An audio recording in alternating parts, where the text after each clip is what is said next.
আসসালামু আলাইকুম ওরহমতুল্লাহ। নাহমাদুহু ওয়া নুসাল্লি আলা রাসূলিল কারীম, আম্মা বা'দ, ফাআউযু বিল্লাহি মিনাশ শাইতানির রাজীম। বিসমিল্লাহির রহমানির রহিম। এক ভাই আমাকে প্রশ্ন করেছে, আজকাল দেখা যায় বড় বড় মানুষ অথবা ব্যক্তিত্ব ইন্তেকাল করলে তার গায়েবানা জানাজা পড়া হচ্ছে বা একাধিকবার তার জানাজা পড়া হচ্ছে। এই বিষয়ে আপনার বক্তব্য কি, অথবা ইসলামী শরীয়ত কি বলে? আল জওয়াবু হামিদান ওয়া মুসাল্লিয়ান ওয়া মুসাল্লিমা। গায়েবানা জানাজা জায়েজ নেই, কেননা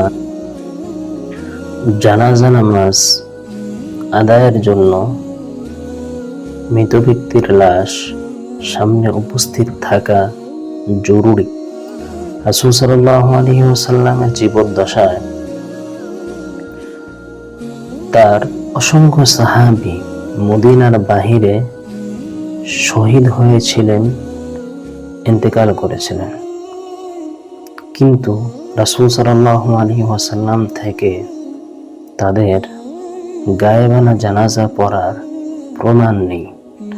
অথচ রাসূল সাল্লাল্লাহু আলাইহি ওয়াসাল্লাম তাদের জানাজার ব্যাপারে খুবই আগ্রহী ছিলেন। রাসূল সাল্লাল্লাহু আলাইহি ওয়াসাল্লাম বলতেন, তোমাদের কেউ ইন্তেকাল করলে আমাকে জানাবে, কেননা আমার জানাজা নামাজ তার জন্য রহমত। সুনানে ইবনে মাজাহ 1528 নম্বর হাদিস।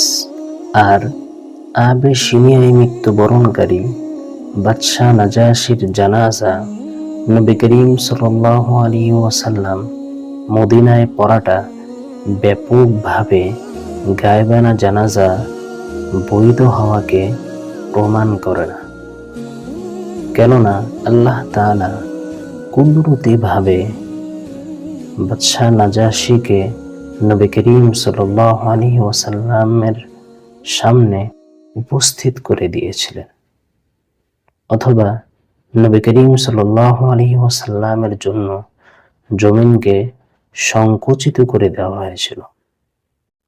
সুতরাং বোঝা গেল যে এটা ছিল নবী করিম সাল্লাল্লাহু আলাইহি ওয়াসাল্লামের নববী জীবনের স্বাভাবিক রীতি বহির্ভূত একটি ঘটনা।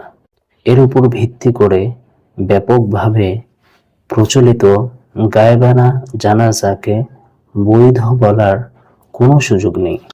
এছাড়া যে মাইয়িতের জানাজার ব্যবস্থা আছে বা তার জানাজা হয়েছে বা হচ্ছে, তার গায়েবানা জানাজার প্রমাণ হাদিসের কোনো কিতাবে পাওয়া যায় না, এবং কোনো মাইয়িতের জানাজা একাধিকবার পড়ার ঘটনাও না নবী করিম সাল্লাল্লাহু আলাইহি ওয়াসাল্লাম, সাহাবী, তাবেঈ, সালফে সালেহিন থেকে বা হাদিসের কোনো কিতাবে পাওয়া যায় না।